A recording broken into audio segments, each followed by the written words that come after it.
Estamos vendo aula sobre como nós teremos eleições mês que vem. Nós hoje observaremos aula sobre alguns princípios da Igreja Presbiteriana e também sobre o presbiterado.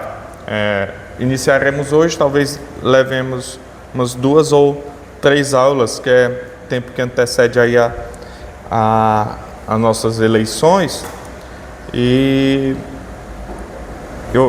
pode ser um pouco antes também, assim, dependendo do nosso tempo, o tempo que a gente correr, né? 1 ou 2 aulas, eu acho, que nós veremos esse tema.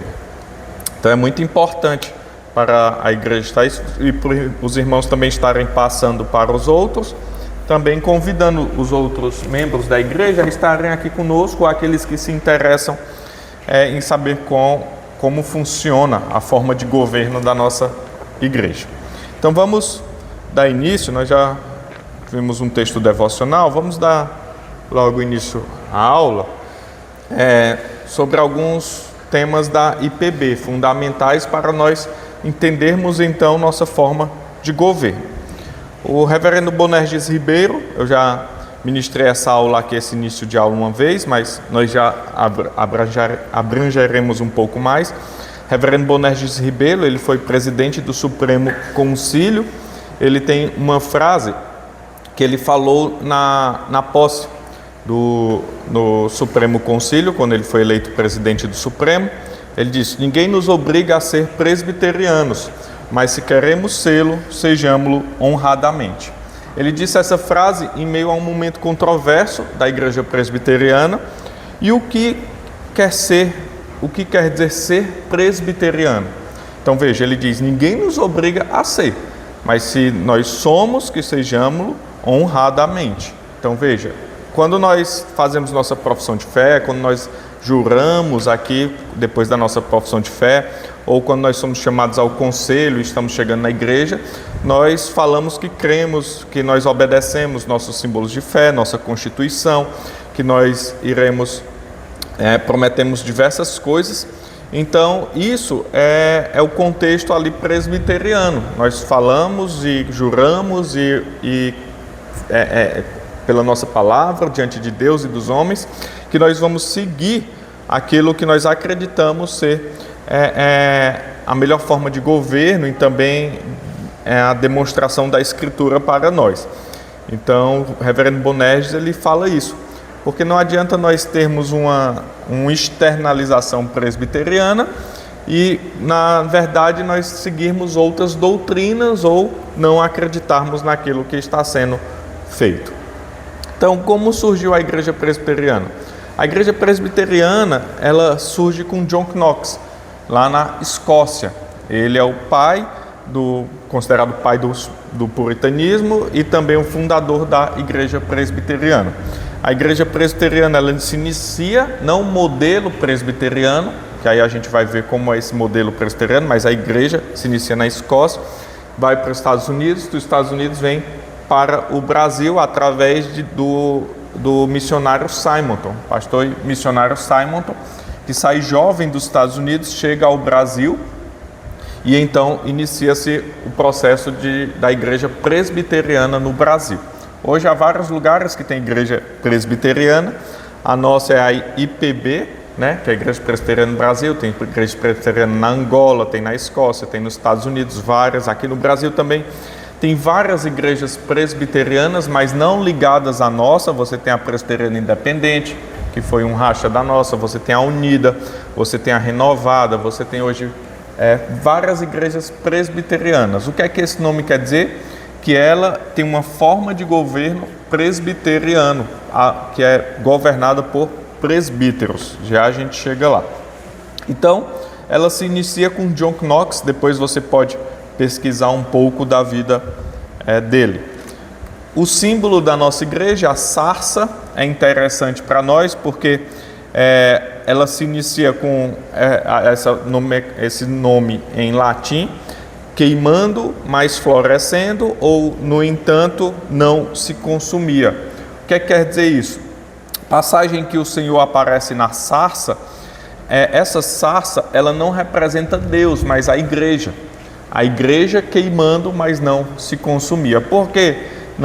lá no primórdio da igreja presbiteriana surgiu essa ideia da sarça, porque a igreja era perseguida pela igreja católica na Escócia. Então, a igreja católica ela avançava contra a igreja protestante e matava. Então teve a Maria Sanguinária, teve que matou diversos protestantes, que era a rainha da Inglaterra. Então o que é que trouxe esse símbolo da igreja presbiteriana? Porque a igreja ela vai passar pelo fogo, mas não vai acabar, não vai se consumir. Então é queimando, mas florescendo, ou queimando, no entanto, não se consome. É uma simbologia da igreja. Por isso que o símbolo da igreja presbiteriana do Brasil é uma sarça. Nós temos diversas formas de governo. Aí aqui então nós começamos o que nos interessa. Nós temos diversas formas de governo nas igrejas espalhadas pelo mundo. Quais são as principais formas de governo que a gente vê? A gente vê igrejas que são um modelo episcopal. Um governa todos. A decisão final sobre os assuntos da igreja, tanto doutrinário como administrativo, vem do bispo, pastor ou presidente ou missionário daquela igreja. É a forma que encontramos na igreja episcopal e na maioria das igrejas pentecostais e neopentecostais. Quais são igrejas episcopais? É onde você vê uma igreja que tem uma figura central. Por exemplo, a igreja católica, ela tem uma figura central, da onde sai ali a maioria das decisões. Há um colegiado, mas há uma figura central que toma, por vezes, diversas decisões sozinho, seja na igreja local, seja no concílio superior. Então veja, nós temos por vezes também igrejas que elas são episcopais, mesmo tendo um concílio superior que toma outras decisões. Às vezes você tem uma igreja assembleia, a assembleia ela tem um concílio superior, mas quem manda na igreja local por vezes é só uma pessoa. Às vezes as batistas também são assim, ela tem um concílio superior que toma decisões nacionais, mas na igreja local quem toma as decisões é uma pessoa só. Então, a maioria das igrejas pentecostais e neopentecostais são assim. A gente vê nessas grandes neopentecostais uma figura proeminente, né? Uma pessoa que ela toma a decisão para todo o Brasil. Como na Universal, na Mundial, nessas outras, é um que toma a decisão por todos. A IPB, a gente às vezes tem um entendimento errado quando vê lá nas redes sociais, né? O atual presidente do Supremo Concílio é o reverendo Roberto Brasileiro. Aí às vezes ele é convidado para uma igreja e colocam presidente da IPB, presidente da Igreja Presbiteriana do Brasil. O reverendo Roberto, ele não é presidente da IPB, ele é presidente da reunião do Supremo Concílio, ou moderador. Antes era chamado moderador da reunião. O que é que ele faz? É um moderador da reunião. Ele não tem, por exemplo, se ele chegar aqui, ele não dá palpite nenhum na Igreja Presbiteriana de Itaporanga. Quem manda aqui na Igreja Presbiteriana de Itaporanga é o conselho. O reverendo Roberto, ele é moderador da reunião do Supremo Concílio. Ele não manda em outras igrejas, ele não é uma figura de presidente da IPB. Isso é muito importante. Ele não é um representante maior nosso, mas ele é um conciliador da reunião. O que é que está acontecendo? Está tendo confusão na reunião? Ele diz, gente, calma, vamos orar. E aí ele vai administrando a reunião.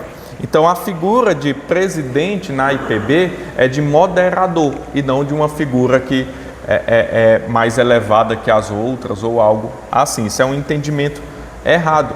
Isso se dá também porque nos últimos anos tem havido um grande êxodo das igrejas pentecostais para as igrejas reformadas. Então as pessoas chegam com essa mentalidade de ter uma figura maior, né, a quem prestar contas. Então aí veio com isso de o reverendo Roberto é o presidente. Não, ele é presidente da reunião. Então, que acontece de 4 em 4 anos. E também ele, nessa figura de presidente da reunião, ele acaba também tendo outros serviços em alguns órgãos da IPB. Aí nós temos a igreja congregacional que a gente conhece, tem a CCB, tem outras, algumas batistas, a Igreja Congregacional Reformada, que é todos governam todos. Como é que a Igreja Congregacional ela procede? O processo de decisão passa sempre por assembleia, a reunião de todos os membros da igreja. É a forma encontrada da Igreja Congregacional, CCB ou Congregacional Reformada, e na maioria das igrejas batistas. Então veja, se não for uma batista reformada, ela tem um modelo congregacional, que todas as decisões passam por meio de assembleia. Então todo mundo, a decisão é sempre de todo mundo governa todo mundo. Vamos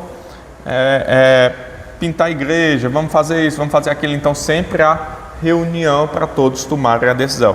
Isso é legal? Não. Por quê? Porque até para a gente, nossa mentalidade seria legal. Mas veja, não é o modelo bíblico instruído pelo Senhor para nós. Então, e qual é a nossa forma de governo? É o representativo. Como se dá isso? Alguns governam todos. As decisões são tomadas por um conselho de presbíteros eleitos pelos membros da igreja. É o sistema de governo das igrejas reformadas e presbiterianas. Então, um conselho governa todos e esse conselho é eleito pela igreja. Então, esse é o modelo bíblico que nós achamos. As igrejas batistas reformadas, muitas igrejas holandesas, você vai aqui no Paraná, tem a igreja reformada holandesa, lá no Nordeste, em Recife, também tem umas igrejas reformadas de origem holandesa, você tem a Congregacional Reformada, você tem batistas reformadas. A igreja da mãe da Aline, da minha esposa, é uma batista reformada, ela é batista, mas ela tem um corpo de presbíteros, e eles que tomam as decisões da igreja, apesar dela ser batista. E a igreja presbiteriana, como se dá? Então, a igreja, de tempos em tempos, elege, como nós faremos em abril, um corpo de presbíteros, que então eles tomam as decisões para a igreja. Todas as decisões, quase todas, quando envolve algumas questões, tem que ser feito assembleia. E sempre na igreja presbiteriana é prezado pela transparência. Então a gente vê que algumas semanas atrás nós tivemos nossa prestação de contas. Sempre que tem algum caso mais assim, é feito assembleia para a igreja estar sempre por dentro de tudo que está acontecendo. Quais decisões que o conselho não pode tomar? O conselho não pode tomar decisões sobre compra e venda de imóveis. Então essa decisão tem que ser feita pela assembleia. Vamos vender um imóvel, vamos comprar um imóvel. É feito a assembleia aprova ou desaprova aquela compra ou aquela venda. Também, quando se assim prudente, quando se vai receber um valor muito alto, fora do comum. Vamos supor que nós estamos aqui, nossa igreja recebe uma oferta fora do comum. Sei lá, assim, vamos orar para ir 100 mil reais. Aí a igreja vai, de repente entrou um cheque no Gasof lá, 100 mil reais, ou foi feita uma transferência. Aí é feita uma assembleia, pessoal, nós recebemos uma oferta de alguém de 100 mil reais. Aí o que é que reúne a assembleia? É prudente. Por quê? Porque da onde vem esse valor? Quem foi que deu esse valor? Porque às vezes pode ser de forma ilícita, né? Às vezes pode estar acontecendo algo. A gente está vendo igrejas que estão fechando portas e outras que estão em escândalo aí, porque esse tipo de prestação de conta ou de coisa não acontecia. Tem igreja aí que está super famosa, que a gente, por vezes o crente adora, né, como um bezerro de ouro, mas agora está passando por um processo bem complicado, né? Então a gente tem que ter cuidado com isso. Então a assembleia, a igreja, ela tem que estar a par de todas as coisas, né, que acontecem. Então o conselho, ele tem que ser transparente com essas questões. Agora, por exemplo, o conselho tem que passar tudo para a igreja? Não, a gente vai ver isso, porque tem coisas que não é necessário a igreja saber, às vezes para não constranger, às vezes porque Deus instituiu aqueles homens mais experientes para tomar decisões onde talvez causaria conflito. Não, eu penso de um jeito, Denner pensa de outro, gera um conflito. Mas se nós elegemos alguém que nós cremos que aquela pessoa foi levantada por Deus para nos governar, ele pode tomar a decisão pela gente. Foi a maioria que elegeu, ele é nosso representante. Então, também é cobrado, a Escritura nós vamos ver que a Escritura cobrará mais deles do que de nós. Então, essas são a maioria das formas de governo. Alguma dúvida nessa questão? Ou contribuição? Aí as formas de governo, então, dá o episcopal, que é um governa todos, um manda e os outros obedecem. Congregacional, todos governam todos. E representativo, a congregação, ela elege um corpo para o representar. É interessante... A IPB segue o governo representativo. Presbíteros são eleitos com mandatos de 5 anos para tomar as decisões da igreja. Assunto que eles não podem decidir, eu coloquei já isso, né? Como eleição de venda de patrimônio ou eleição de oficial. Eleição de oficial não cabe ao conselho, mas à assembleia. O que pode acontecer é a igreja pedir para o presbitério designar alguém. Aí essa designação ocorre por 1, 2, 3 anos, até 3 anos, né, designados. Então, mas se for para eleger, aí cabe à Assembleia, cabe à igreja eleger oficiais, seja presbítero, seja diácono, seja pastor. Então, isso não cabe, por exemplo, o conselho decidiu que o Denner vai ser pastor, o Denner vai ser diácono. Não é assim que funciona. O Denner tem jeito de diácono, tem cara de diácono, ele serve a igreja. O conselho pode chegar e falar: Denner, a partir de amanhã você é diácono? Não. O que é que tem que fazer? Pessoal, vamos abrir uma vaga para diácono e vamos eleger um novo diácono que a igreja está precisando. A igreja tem que ver na figura do Denner esse ofício e elegê-lo. O conselho pode aconselhar a igreja. Olha, pessoal, nós estamos aqui vendo que o Denner, isso você aconselhando, igual aconselha qualquer forma, mas não induzindo votos, né? Que a gente não está aí no governo comum que tem essa indução, propaganda política, vou distribuir aqui santinho para eleger o Denner. Não, isso aí já não é como nós tomamos a decisão. A decisão deve ser tomada com base de oração, e a igreja tem que reconhecer naquela pessoa a figura de um oficial. Então, na nossa Constituição, que é essa aqui, você pode baixar na internet ou comprar no site da Cultura, o nosso manual presbiteriano, no modelo de estatuto da igreja local, capítulo 2, ele diz: a IPB é uma federação de igrejas locais e funciona por meio de concílios, sendo estes locais, que é o conselho da igreja, regionais, presbitérios e sínodos, e nacionais, Supremo Concílio. Então veja, nossa igreja, como o modelo dela é representativo, isso é muito bom. Por quê? Porque nós não estamos aqui sós. A igreja presbiteriana de Itaporanga não está só e não há uma figura central. Os membros, eles têm sempre a quem recorrer, e o conselho também. Como acontece? Nós temos aqui o conselho da igreja local. Esse conselho todos os anos presta conta ao presbitério, e o presbitério de 2 em 2 anos presta conta ao sínodo, e o sínodo de 4 em 4 anos presta conta ao Supremo Concílio. Então tudo o que acontece aqui em Itaporanga, o presbitério sabe. Tudo que acontece no presbitério Prive, que é o nosso presbitério de Itapeva, o sínodo sabe. E tudo que acontece no nosso sínodo, o Supremo Concílio sabe. Então, se acontece algo muito relevante aqui, não é assim, aconteceu aqui, eles pintaram aqui uma faixa preta. O presbitério vai saber, mas não é relevante para eles. Olha, eles pintaram lá uma faixa preta. Mas tudo que é relevante sempre passa para a instância maior. Mas para você ter uma ideia, por exemplo, 20 dias antes da reunião, todos os oficiais do nosso presbitério, um corrige as atas do outro, tudo que aconteceu no ano. E lá na reunião do presbitério, tem um momento, quem é nosso representante daqui sempre é o pastor e um presbítero, o presbítero Hélio sempre vai, e depois vocês podem ver com ele. Às vezes é um tanto quanto chato, né, Hélio? Porque, tipo, às vezes, vírgula, ponto, aconteceu isso, fez isso, não sei o quê. E aí tem gente que, por exemplo, sei lá, o diácono Denner fez tal coisa, aí a gente coloca lá tudo que aconteceu. Aí lá eles vão discutir, ele não podia ter feito isso, ou podia, ou não sei o quê, ou não sei o quê, ou não sei o quê. E aí quem assim, é cobrado por isso? É o pastor e o presbítero representante.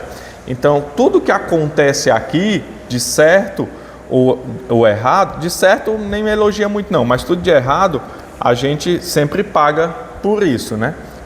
Do que acontece. Então, vocês têm que saber que há uma instância maior observando sempre tudo o que acontece aqui. E o nosso presbitério, glória a Deus, é muito zeloso.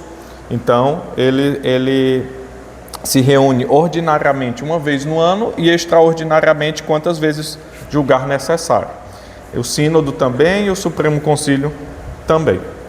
A igreja está sob jurisdição eclesiástica de um presbitério, sendo este formado por um conjunto de igrejas e pastores e a ele vinculados. Por sua vez, o presbitério está sob a jurisdição eclesiástica do sínodo e todos os que compõem o Supremo Concílio.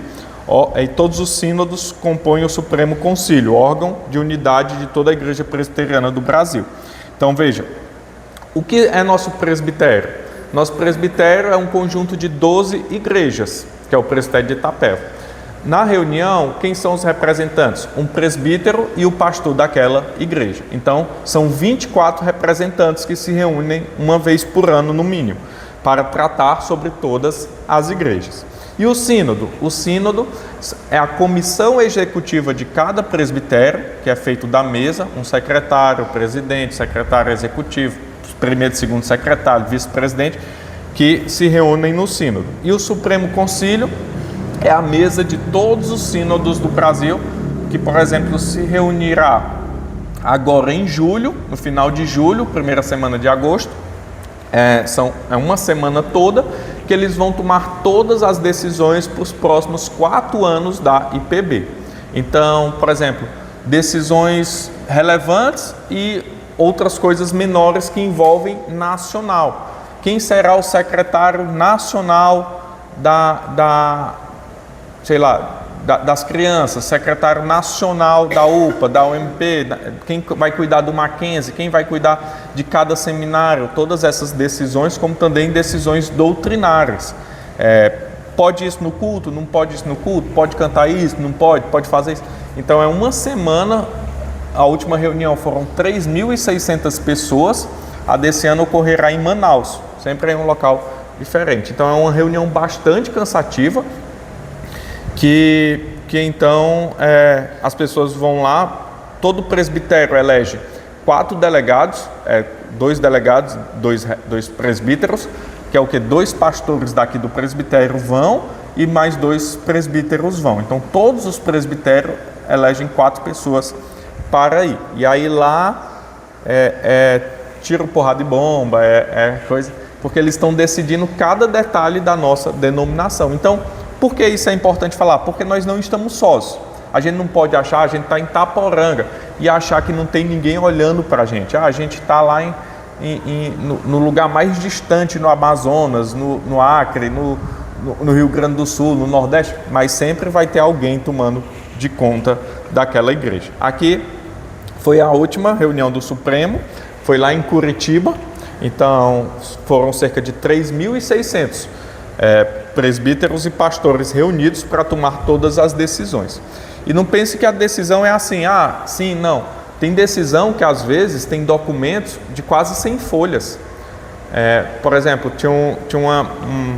não convém aqui os assuntos, mas você pode olhar lá você bota Calvinos na internet, e lá vai ter todos os documentos da nossa igreja. Todos, assim, do tempo do nosso bisavô para cá. Por quê? Porque nossa igreja é transparente, não tem nada que é fora do comum. Até um tempo saiu no jornal, vazou um documento da IPB tratando sobre isso. Mas tá tudo lá, é só você dar um Google que tá todos os documentos, assim, nossa igreja é muito transparente. Então, você pode procurar lá, iCalvinos tem todos os documentos, e aí você busca por assunto, por ano, por tudo, por nome de pessoa, tá tudo lá. Então eles tratam, e tem documentos que são quase 100 folhas, por quê? Vamos tratar isso. Então cria-se uma comissão de tantas pessoas, aquela comissão ela vai se reunir durante 1, 2, 3 ou até 4 anos, e aí na próxima reunião eles trazem tudo detalhado sobre aquela decisão, o porquê sim ou o porquê não. Então é um trabalho árduo mesmo, a decisão não é assim. Então veja, tudo na nossa igreja é tomada decisões por concílio e representativo. E quando essa comissão toma uma decisão, aí é aprovada ou desaprovada. Por exemplo, eu entro com um documento no nosso presbitério. Aí esse documento é aprovado ou desaprovado. Esse ano, por exemplo, o reverendo Caio de Itaberá entrou com um documento para criar uma secretaria de música para auxiliar o presbitério. Aí é aprovado ou desaprovado. Aprovado, de quem é esse documento? Do Caio? Não, do concílio. Então, por exemplo, o Caio ele entra com um documento, sendo aprovado ou desaprovado, quem aprovou ou desaprovou é o concílio. A mesma coisa da gente aqui. A gente reúne o concílio, os presbíteros e o pastor aqui na igreja. Eu, Zezinho e o Hélio. Aí a gente toma uma decisão. Vamos pintar a igreja de roxo. Só fingindo, só falando. Vamos pintar a igreja de roxo. Quem tomou a decisão? Aí o Zezinho quer pintar de roxo. Aí a gente vota. Aí foi aprovado. Quem aprovou? O Zezinho. Não. Depois que é aprovado, o conselho tomou a decisão. Acabou esse negócio de Fabiano queria verde bandeira, o Zezinho queria roxo, o Hélio queria azul turquesa. Não. Depois de aprovado, é o conselho. Porque é uma unidade. Unidade instituída por Deus. Então, no Supremo Concílio, vocês juntar aí 3.600 pessoas, vocês acham que eles pensam tudo igual? Não. Mas depois que tomou a decisão, acabou. A IPB decidiu isso. Então, há uma unidade nessa diversidade. Lembra das aulas passadas que a gente teve? Unidade na diversidade. Então, depois que tomar a decisão, morreu ali. A decisão foi tomada pelo conselho da igreja, a decisão foi tomada pelo presbitério, a decisão foi tomada pelo sínodo, a decisão foi tomada pelo Supremo Concílio. Então, é assim que nós devemos observar.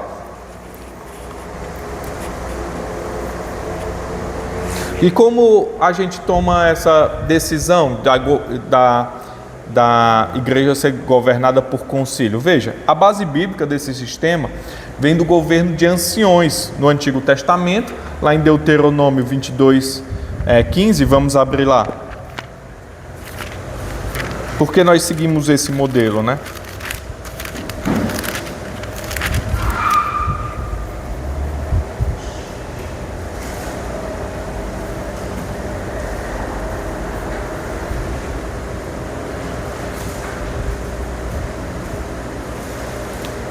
Diz assim, então o pai da moça e sua mãe tomarão as provas da virgindade da moça e as levarão aos anciões da cidade à porta.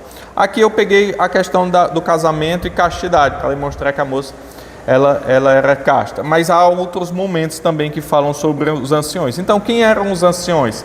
Eram aqueles que comandavam a cidade, era a liderança da cidade.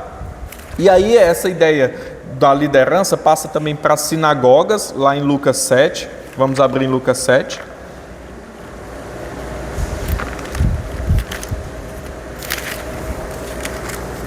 (3 a 5).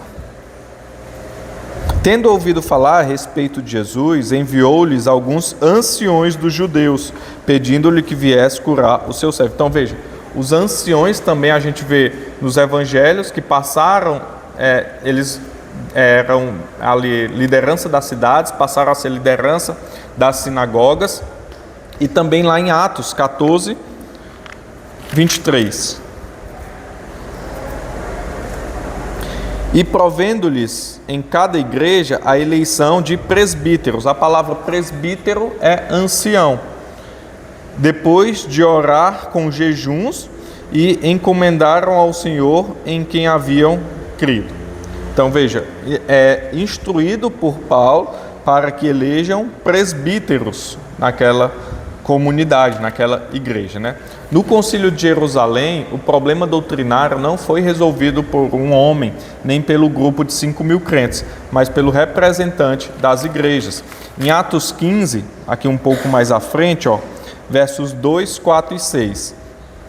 Tendo havido da parte de Paulo e Barnabé contenda e não pequena discussão com eles, resolveram que esses dois e alguns outros dentre eles subissem a Jerusalém aos apóstolos e presbíteros com respeito a essa questão. Então veja, não foi Paulo que decidiu, não foi Barnabé, não foi os crentes daquela localidade, mas o que é que Paulo fez e Barnabé? Eles entraram em conflito numa questão doutrinária e eles falaram, pessoal, vão lá nos presbíteros e nos apóstolos e tirem a dúvida com eles como a gente deve proceder com essa questão. Então a gente nunca vê Pedro tomando uma decisão só, a gente nunca vê Paulo tomando uma decisão só, mas eles se reunindo em concílio para tomar uma decisão, com oração, com base doutrinária bíblica. Assim, nas igrejas presbiterianas, não é o pastor que manda. Pastores presbiterianos que agem assim estão indo contra a nossa forma de governo. O conselho, formado por todos os presbíteros, é que deve tomar as decisões da igreja e diante do Senhor, embaixo de oração, e pastorear bem o rebanho de Deus. Então essa é a função do conselho, pastorear o rebanho e tomar as decisões que vão, debaixo de oração, para o que vai ser melhor para aquela comunidade, para aquela igreja.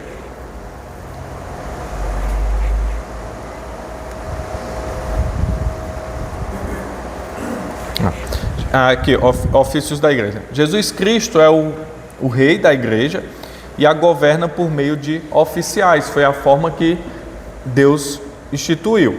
Cristo como cabeça, mas ele levanta oficiais para governarem a igreja. Nas igrejas presbiterianas, os oficiais são presbíteros e diáconos. Nós só temos 2 oficiais na igreja presbiteriana do Brasil. Quem são? Presbíteros e diáconos. E o pastor? Pastor é um presbítero. Presbítero, aí a gente faz divisão. Presbítero docente e regente. Depois a gente vai entrar mais nisso. Qual a função do presbítero regente? Reger, administrar. E do docente? Ensinar. Então, presbítero docente e regente. Por vezes, a função de pastor é vista como tendo que fazer tudo. E isso a gente também vai entrar porque muitas igrejas pensam, estou pagando, ele que faça. Mas não é bem assim. A gente entende que é um direcionamento bíblico. O pastor ele se dedica 24 horas naquela função, mas sua função principal nas Escrituras e na nossa Constituição é de ensinar. Mas ensinar como? É só dar aula? Não, você ensina de diversas maneiras. Você ensina numa atividade, você ensina numa visita, você ensina no momento de comunhão. Então, mas qual é a função principal? É do ensino. Há denominações no mundo que defendem a existência de 3 ofícios permanentes: pastores ou bispos, presbíteros e diáconos. Aí já muda, porque são 3 ofícios diferentes, cada um com uma função diferente. A gente vai entrar nisso mais a fundo, mas lembre-se que a IPB só tem 2. Se só tem 2, não há diferença de serviço. A IPB ela diferencia para o melhor zelo e direcionamento daquele que se dedica mais tempo à função. E aí Paulo vai tratar isso, que é digno de duplos honorários, né? E a gente vai ver isso também. Mas nossa igreja ela não divide pastor e presbítero. É a mesma função. Diácono, outra função. Porém, quando estudamos os textos detalhadamente, percebemos que no Novo Testamento usa os nomes bispos e presbíteros e pastor com o mesmo significado. Nós veremos isso. Por vezes, o mesmo texto que está dizendo, bispos, pastores, presbíteros, eles estão se referindo à mesma pessoa. É só forma diferente que a Escritura usa para tratar. Veja, por exemplo, Atos 20, quando Paulo chama os mesmos homens de presbíteros e bispo. No mesmo texto, Paulo uma hora vai dizendo, olha, eu vou falar com os bispos, ou com os presbíteros. Aí lá na frente ele diz, vocês bispos, então ele está tratando do mesmo ofício, dando a eles encargos de pastor. Então ele trata os presbíteros, e quais são os encargos de um presbítero? Os mesmos do pastor. Então não tem diferença nas escrituras nem na nossa Constituição. Em Atos 15, quando uma séria questão doutrinária teve de ser resolvida, que é aquele texto que a gente viu, não foram os apóstolos, bispos e presbíteros que deliberaram, mas apóstolos e presbíteros, não teve bispos. Bispo é um pastor, bispo é um presbítero. E os diáconos são os homens levantados por Deus para servir. Lá em Atos 6 você vai ver isso. Se a gente abrir em Atos 6, a gente já está terminando, que as crianças já vão chegar. Atos 6, o que é que está acontecendo? Está tendo ali uma discussão na igreja, porque as pessoas vinham para Jerusalém, se convertiam e não iam voltar para sua casa. Então havia distribuição de alimento, divisão de casas, tudo isso. Aí naquele dia se multiplicava o número de discípulos, então houve controvérsias entre as viúvas, por causa da distribuição diária de alimento. Então os 12 convocaram a comunidade dos discípulos e disseram, não é razoável que nós abandonemos a palavra de Deus para servir as mesas. Então veja, o que é que está acontecendo? Os apóstolos, eles estão preocupados em quê? Em ensinar. Aí ele disse, não é razoável para nós que nós abandonemos o ensino da palavra, depois eles vão tratar isso, para servir as mesas. Se fosse o pastor falando isso, pessoal, eu não vou dar cesta básica porque eu tenho que fazer o sermão. Isso não é pastor não, isso é um infeliz. Ele não vai dar uma cesta básica que está dizendo que tem que preparar sermão, mas é isso que os apóstolos estão falando. Aí ele fala o quê? Gente, eu tenho que me dedicar ao ensino da palavra. Então vocês levantem líderes entre vocês que vão distribuir alimentos, que vão fazer coisas boas. Isso é interessante, Então os 12 convocaram a comunidade de discípulos e disseram, não é razoável que nós abandonemos a palavra de Deus para servir às mesas. Mas, irmãos, escolhei dentre vós homens de boa reputação, cheios do espírito de sabedoria, aos quais encarregaremos desse serviço. Então o pastor tem que fazer tudo na igreja? Não. Por isso que é um corpo. Por isso que é um corpo. Porque cada um tem uma função. E a do pastor é qual? Docente, ensinar. Mas o pastor bom é aquele o quê? Que está em tudo, faz tudo, manda em tudo. Não. A igreja é um corpo. E aí eles tratam isso. Então, não é razoável que nós abandonemos a palavra de Deus para servir mesas. Levantem homens dignos para isso. Levantem líderes na igreja para fazer essas outras coisas, enquanto nós nos dedicaremos ao quê? Ao evangelho, a pregar a palavra. Aí ele diz, verso 4, Atos 6, 4. E quanto a nós, nos consagraremos à oração e ao ministério da palavra. Os apóstolos não prestavam não, eles não estavam em toda a atividade da igreja. Olha que apóstolos ruins. Olha Pedro, olha João, aí só foi Jesus morrer que eles deixaram a obra para os outros. Não, eles estão dedicados ao quê? Ao cuidado espiritual da igreja, a orar por aquela igreja, a se sacrificar por ela, a morrer por ela como todos morreriam, mas se dedicando ao quê? A palavra, a oração, a entrega 100% por aquela igreja. Então a gente vê essa diferença que hoje em dia na nossa cabeça ela não está tão clara. Hoje muito do presbiterianismo nacional, está encerrando agora, vem pra cá. Hoje que eu coloquei essa frase ali, hoje muito do presbiterianismo nacional ainda está de pé por causa de presbíteros regentes, pois são menos vulneráveis aos ventos doutrinários que assolam a igreja. Hoje em dia a gente vê muito presbítero na IPB, bom, presbítero que sustenta a igreja, não sustentar de forma financeira, mas sustenta com zelo, porque a gente vê que muitos pastores eles vêm e vão, né? Quantos pastores nós já observamos que vieram e foram, e os presbíteros eles tendem ali a estar se sacrificando, zelando pelaquela igreja. Então semana que vem A gente aqui teve uma breve introdução do que é o ofício e do porquê nossa igreja funciona assim. E então, semana que vem, nós vamos entrar no ofício de presbítero. Qual a função do presbítero, o que é que ele faz e por que Deus levanta eles para cuidar de nós.